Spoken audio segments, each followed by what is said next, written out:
Special विश्लेषण तैयार किया है। यकीन मानिए यह विश्लेषण उन तमाम लोगों के लिए आईने से कम नहीं है। खूब शोर मचाया गया कि तालिबान 2.0 पुराने वाले से अलग है, प्रेस कॉन्फ्रेंस तक करता है, लेकिन अब धीरे धीरे असलियत आप सबके सामने, हम सबके सामने आ रही है।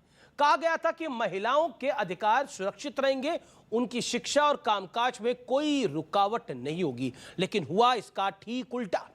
महिलाओं को घरों में कैद होने को मजबूर होना पड़ा।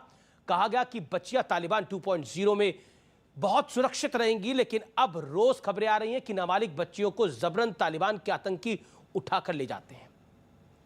कहा गया था कि सभी नागरिकों के अधिकार सुरक्षित होंगे, तालिबान बदले की भावना से काम नहीं करेगा, लेकिन अब अमेरिका की मदद करने वाले लोगों को ढूंढ ढूंढ कर मारा जा रहा है। यह सच्चाई है। मीडिया की आजादी के दावों की भी हवा निकल चुकी है। जोर शोर से किए गए ये दावे अब पूरी तरह से झूठ साबित हो रहे हैं। दुनिया ने देखा कि कैसे तालिबानी नेता का एक इंटरव्यू करने वाले पत्रकार की पीठ पर AK-47 तान दी गई, पीछे AK-56 खड़ी थी। ये सब कुछ सत्य के सत्य है। तो आज इसी पर हम करेंगे सबसे बड़ी चर्चा कि तालिबानी सोच में, तालिबान के अंदर आखिरकार कौन मौका ढूंढ रहा है। आज इसी पर होगी बड़ी बहस।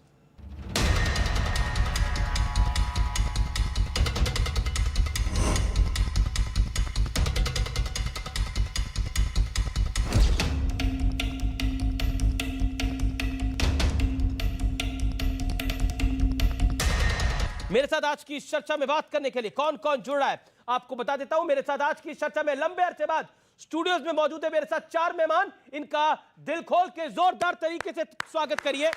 मेरे साथ मौजूद है डॉक्टर संबित पात्रा, बीजेपी के प्रवक्ता नेता।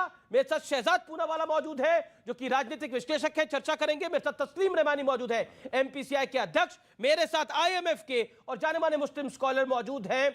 आपका भी अभिनंदन है सर, शोहेब जमई साहब। आप तमाम लोगों का स्वागत है। और मेरे साथ अफगानिस्तान के लोग भी मौजूद हैं इस समय चर्चा के अंदर, जिन्होंने तालिबान की स्थिति को देखा है आज से 20 साल पहले, और वो भी अपने अपने एक्सपीरियंसेस को शेयर करेंगे। तो आप लोगों का भी अभिनंदन है हमारे इस कार्यक्रम में। मेरा निवेदन है कि भावनाओं को ध्यान में रखते हुए तमाम बातें करनी चाहिए, लेकिन तालिबानी सोच का समर्थक क्या इंसानियत के दायरे में हो सकता है? डॉक्टर संबित पात्रा। देखिए अमीश जी, पहले तो मैं आपका अभिनंदन करूंगा, आपके चैनल का अभिनंदन करूंगा। जिस प्रकार से कोरोना प्रोटोकॉल के साथ आपने बहुत लंबे अरसे बाद आज यहां पर अफगान बंधुओं के साथ आपने ये डिबेट रखा है, मैं आपका अभिनंदन करता हूं। देखिए अमीश जी, आपका मुख्य प्रश्न था कि क्या इंसानियत के दायरे में हम तालिबान का जो राज अफगानिस्तान में स्थापित हुआ है उसका स्वागत कर सकते हैं। मैं इसका उत्तर देता हूँ और कहता हूँ हम कौन हैं। सबसे बड़ी जो होती है वो जनता होती है। अफगानिस्तान की जनता क्या स्वागत कर रही है? अफगानिस्तान की जनता जो भारत की जनता के साथ बहुत नज़दीकियां हैं, हमारी एक कल्चरल हेरिटेज है, एक सांस्कृतिक विरासत है अफगानिस्तान के साथ। आपने जो दृश्य देखे हैं कि फ्लाइट के आगे, प्लेन्स के आगे हजारों की तादाद पे लोग भाग रहे हैं, किस प्रकार से छोटे छोटे बच्चे बिलख रहे हैं, किस प्रकार महिलाएं अपने भविष्य को लेकर वो बिल्कुल सुरक्षित महसूस नहीं कर रही हैं। और तो और जघन्य दृश्य देखने को मिल रहे हैं कि प्लेन के ऊपर से, हेलीकॉप्टर में कोई लटका हुआ है, प्लेन के ऊपर से कोई कूद रहा है, वो मर जा रहा है। इस प्रकार के दृश्य 21वीं शताब्दी में पूरे विश्व में कहीं देखने को नहीं मिले थे। ये दिल को दहलाने वाले दृश्य है। और याद रखिए, ये जितने भी लोग भाग रहे थे ये भी इस्लाम को मानने वाले हैं, ये भी कहीं ना कहीं इस्लामिक कल्चर को फॉलो करते हैं। और तालिबान का जो मुख्य उद्देश्य सरिया को लाने का था, हमारे हिंदुस्तान में भी ऐसे बहुत लोग हैं जो सरिया को बार बार प्रमोट करते हैं। मैं इस पर कोई कमेंट नहीं करना है, किंतु जो मुख्य विषय है कि जो लोग भाग रहे थे वो भी सरिया से बच रहे थे और वो मुसलमान ही भाग रहे थे, कोई हिंदू और सिख भागते हुए नजर नहीं आए थे। तो आज सोचने की आवश्यकता है। मगर आज मुझे आपत्ति इस बात की है, नुमानी साहब जो कि all India personal law board के एक बहुत जाने माने सदस्य है, उन्होंने एक लफ्ज इस्तेमाल किया है हिंद के मुसलमान। मैं हिंदी मुसलमानों की तरफ से आपको अभिनंदन करता हूं, आपको स्वागत करता हूं कि तालिबान ने आज, पर नसरुद्दीन शाह ने इसका काउंटर भी कर दिया। नहीं, नसरुद्दीन शाह को बाद में लाते हैं। नसरुद्दीन शाह कोई all India personal law board के मेंबर नहीं है। ये वही नसरुद्दीन शाह है जिन्होंने कहा था मुसलमानों को हिंदुस्तान में डर लगता है, ये डर का माहौल है। आज वो कह रहे हैं यहाँ रेफ्यूजी आने चाहिए। अच्छी बात है, जो आज उन्होंने कहा है वो अच्छा है विषय, मगर कहीं ना कहीं बहुत देर कर दिया है उन्होंने ये कहते कहते। इन्हीं लोगों ने एक ऐसा माहौल बनाया कि हिंदुस्तान में मुसलमानों के लिए डर का माहौल है। भाई साहब, अगर डर का माहौल है तो फिर आप आज यहाँ स्वागत क्यों करना चाहते हैं?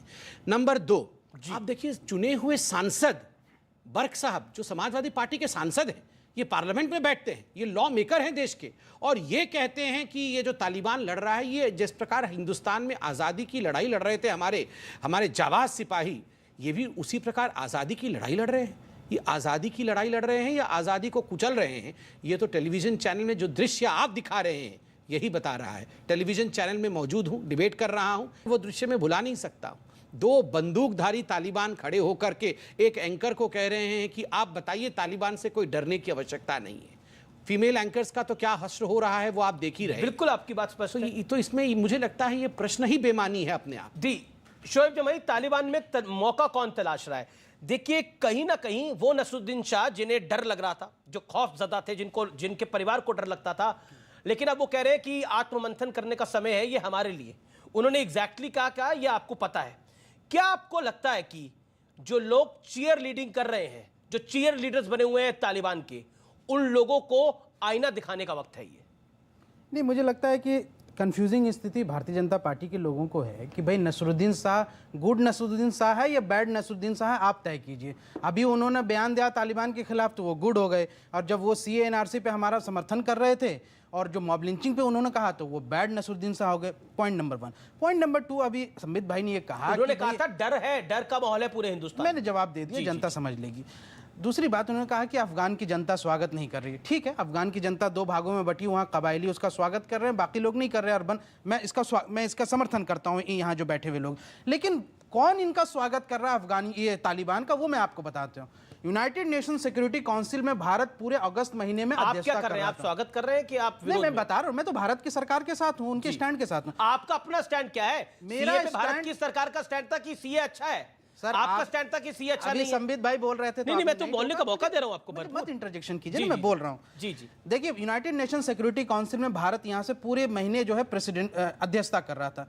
अभी जो रिजोल्यूशन पास किया है भारत की अध्यक्षता में यूनाइटेड नेशन में, तालिबान के फेवर में रिजोल्यूशन पास किया गया, और उस रिजोल्यूशन में कहीं भी टेररिस्ट वर्ड नहीं कहा गया है तालिबान के लिए। पहली बात, अमेरिका भी उसको कभी टेररिस्ट नहीं कहा, हमेशा इंसर्जेंट कहा, बागी कहा, ये कहा। दूसरी बात ये है, दीपक मित्तल जी दोहा में बातचीत कर रहे हैं तालिबान से, क्यों बात कर रहे हैं अगर वो टेररिस्ट है? तीसरी पॉइंट ये है कि अगर वो टेररिस्ट है तो UAPA में हमारा जो क्लॉज है, उस UAPA में आप डालिए कि Taliban is a terrorist organisation. हमसे मत पूछिए, सरकार का स्टैंड पूछिए कि उसको टेररिस्ट मानती नहीं मानती। ये स्टैंड क्लियर करना चाहिए मोदी जी को और मोदी सरकार को कि Taliban is a terrorist organisation और सरकार के, मतलब सरकार इसका जवाब ले लीजिए। समझ पाता 30 सेकंड में जवाब ले लीजिए। नहीं, ये इसका थोड़ा वक्त लीजिए क्योंकि बहुत महत्वपूर्ण सवाल है और देश सुन भी रहा है।